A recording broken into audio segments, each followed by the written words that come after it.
बैन-अक़वामी इदारे हमें बताते हैं कि हमारे यहाँ पे करप्शन कितनी है। आईएमएफ की रिपोर्ट के बारे में आपने कुछ जानकारी ले ली होगी।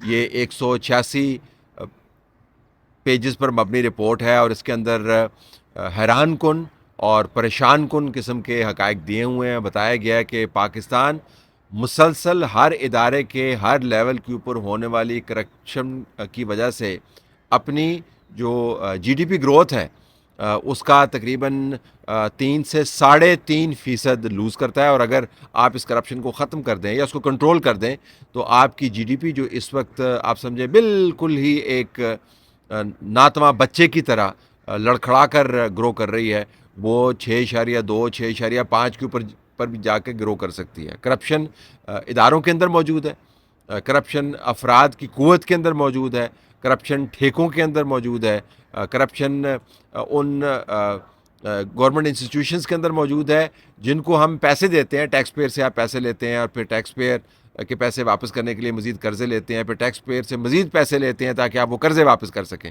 उन इदारों को जो मुसलसल आपने सस्टेन किया हुआ वो करप्शन है।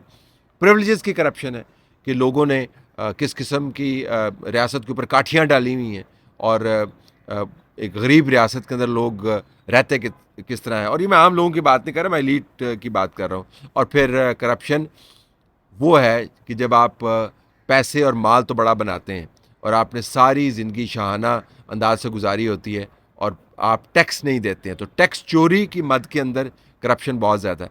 अब हम ये क्यों रिलीज़ कर रहे हैं, हमने पहले इसके ऊपर बात क्यों नहीं की? क्योंकि आईएमएफ ने कहा है कि आपने अगर अपनी मईशत को हमारे निज़ाम के साथ जोड़े रखना है तो फिर आपने इस मईशत के अंदर कुछ तत्हीर का बंदोबस्त करना है, कुछ आपने रिफ़ॉर्म करनी है। वो तमाम बातें जो हम सारे करते रहते हैं, जो हर ढाबे के ऊपर, हर ठेले के ऊपर, हर पार्क के अंदर, नान बाई की दुकान के ऊपर लोग कहते हैं जी कि ओ जी खा गए इस मुल्क नू। तो आईएमएफ भी आपको कह रहा है कि वाक़तन इस मुल्क को इस मुल्क की एलीट ने खाया हुआ है। तो चूँकि अब आईएमएफ कह रहा है तो इस वजह से हमें थरथल्ली पड़ी हुई है कि आईएमएफ अगर नाराज़ हो गया तो ज़ाहिर है हमें उसकी आशीर्वाद नहीं मिलेगी। उनके पैसे इतने अहम नहीं होते, याद रखिएगा। ये 1.2 बिलियन या 2 बिलियन ये कोई इतने अहम पैसे नहीं होते। वक्ती आपको सारा से यकीनन हो जाता है। उसकी जो एंडोर्समेंट है, जो ठप्पा आपके ऊपर लगाता है, उस ठप्पे की वजह से आपकी मार्केट के अंदर मांग बढ़ जाती है, आपकी साख बढ़ जाती है और बैन-अक़वामी तौर पर आपके साथ दूसरे इदारे, दूसरे ममालिक इंगेज करने लग जाते हैं। तो इस वजह से उनकी एंडोर्समेंट ज़्यादा ज़रूरी है, उनके पैसे इतने ज़रूरी नहीं है। अगरचे ये जानते हुए कि हमारी हालत क्या है, पैसे भी उनकी ज़रूरी हैं। तो हम 27-28 मरतबा आईएमएफ के पास जा चुके हैं। ये पहली मरतबा है कि आईएमएफ ने उस दुखती रग के ऊपर अपना अंगूठा रख दिया है, जिस दुखती रग को बचाने के लिए आपने तमाम मुल्क को गिरवी रखा हुआ, यरगमाल बनाया हुआ है। तो अब आईएमएफ कहता है कि अब ये नहीं चलेगा, तो हमने भी कहना शुरू कर दिया अब ये नहीं चलेगा। दूसरी बात ये कि जब भी आप करप्शन के ऊपर हाथ डालने की कोशिश करते हैं तो जो करप्शन के से लोग मुस्तफ़ीद होते हैं, जो पॉलिसियाँ बनाते हैं, वो हाथे से उखड़ जाते हैं, वो आपको पलटा देते हैं, वो आपका रास्ता रोक लेते हैं।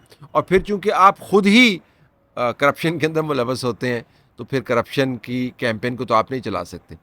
लिहाजा बड़ा ज़रूरी था कि आईएमएफ की रिपोर्ट को सामने लाया जाए ताकि एक माहौल बनाया जाए और बताया जाए कि भाई अब मुमकिन नहीं है। पहले हम तो आपके साथ भाव-ताव कर सकते थे क्योंकि आपका भतीजा, आपका भांजा, हमारी बेटी, हमारी बहू, हमारे रिश्तेदार, हमारे दादे, नाने ये आपस में मिले हुए हैं, तो तब हमें कुछ लिहाज़ होता था। अब हम लिहाज़ नहीं कर सकते क्योंकि या लिहाज़ करेंगे या आईएमएफ से जो हमने पैकेज लिया हुआ है उसको तसलसल में रखेंगे।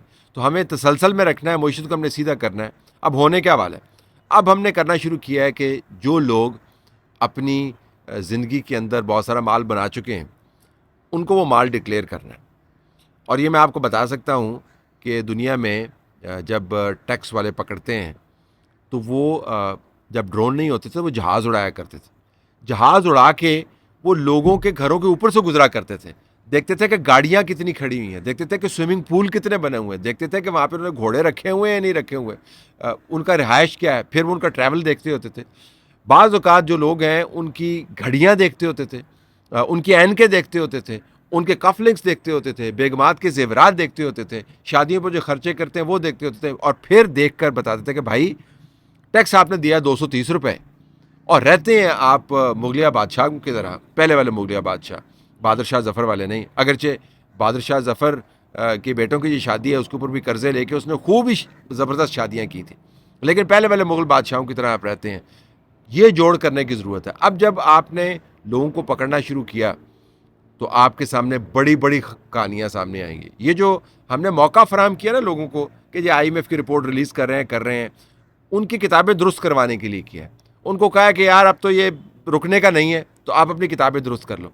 साथ-साथ ये भी मैं आपको बता दूँ कि ये एसेट्स डिक्लेरेशन जो है, अपने असासों को डिक्लेयर करना, इसके ऊपर जो आपने एग्ज़ेम्पशंस दी हुई ना कि बाज़ इदारों को और बाज़ लोगों के एसेट्स आप डिक्लेयर नहीं करवा सकते, वो भी आपको इवेंचुअली ख़त्म करनी होगी। इस वक्त नहीं, इस वक्त माहौल शायद मवाफ़िक हो उन लोगों के लिए, लेकिन इवेंचुअली जब आप एक बैनुल-अक़वामी निज़ाम का हिस्सा बन जाते हैं, जिसके अंदर आपने अपने इदारों को, रियासती इदारों को जो चलाने वाले हैं और रियासती इदारों के प्रोफाइल को आपको पब्लिक डोमेन में लाना पड़ता है, फिर बहुत मुश्किल हो जाता है कि उसमें कह जी कि इसका तो हम कर देंगे, इसका ज़रा मुश्किल है, सबका करना पड़ेगा। तो बहुत अच्छा हुआ कि हमें ये रिपोर्ट मिली, बहुत अच्छा हुआ कि अब असासे सामने आएँगे, बहुत अच्छा हुआ हमें पता चलेगा कि ₹230 टैक्स देकर जो ज़िंदगी गुज़ार रहा है, उसके पास जहाज़ कहाँ पे है। और सबका अहाता होना चाहिए, जजेस का, जर्नलिस्ट का, जनरल्स का, बिज़नेस कम्युनिटी का, डॉक्टर्स का, इंजीनियर्स का, आईटी सबका अहाता होना चाहिए। और आपको पता चलेगा कि इस मुल्क के अंदर माल कितना मौजूद है। दुबई के अंदर मैं आपको एक बात बता दूँ, हिंदुस्तानियों के बाद अगर दुबई में सबसे ज़्यादा कोई प्रॉपर्टी परचेज़ करता है तो पाकिस्तानी ही। मैं आपको यूके की बात बता दूँ, रशियंस और अरब्स के बाद अगर अगर कोई वहाँ पर प्रॉपर्टी ज़्यादा परचेज़ करता है तो उसमें तीसरा या चौथा नंबर पाकिस्तानियों का है, जिससे आपको पता चलेगा कि पैसा कितना है। इसी मुल्क में से मलिक रियाज़ बना है। अगर मलिक रियाज़ की वर्थ जो है वो $40 बिलियन के करीब है, ख्याल एक लोगों का है कि $40 बिलियन के करीब है। चले मैं नहीं मानता 40 बिलियन है, मैं कहता 20 बिलियन है। आपके टोटल फॉरेन एक्सचेंज रिजर्व से ज़्यादा तो उसकी एसेट्स हैं, तो क्या उसने घर के अंदर कोई नोट बनाने की मशीन लगाई हुई थी? इसी निज़ाम में से उसने पैसा निकाला। तो जो करप्ट लोग हैं वो इस निज़ाम में से माल इतना बना सकते हैं कि 20-20 बिलियन डॉलर्स के असासे वो बना लें।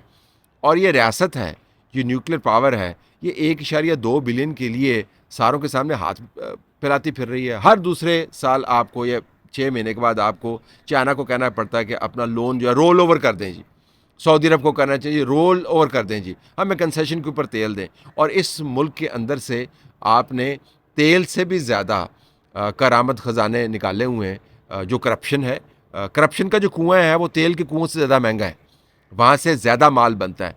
तो अगर करप्शन के ज़रिए आप माल बना सकते हैं अपने लिए ज़ाती तौर पर, तो निज़ाम को अगर आप थोड़ा सा सीधा कर दें तो वो निज़ाम सही तरीके से ये माल बना सकता है, जिन्होंने गलत माल बनाया उसको सामने ला सकता है और इस मुल्क को सीधा कर सकता है। तो मैं तो बड़ा खुश हूँ जी कि रिपोर्ट सामने आई और अब हम उम्मीद करते हैं कि आने वाले दिनों में वो लोग जो हमें बड़े लेक्चर दिया करते थे, उनके करतूत भी सामने आए।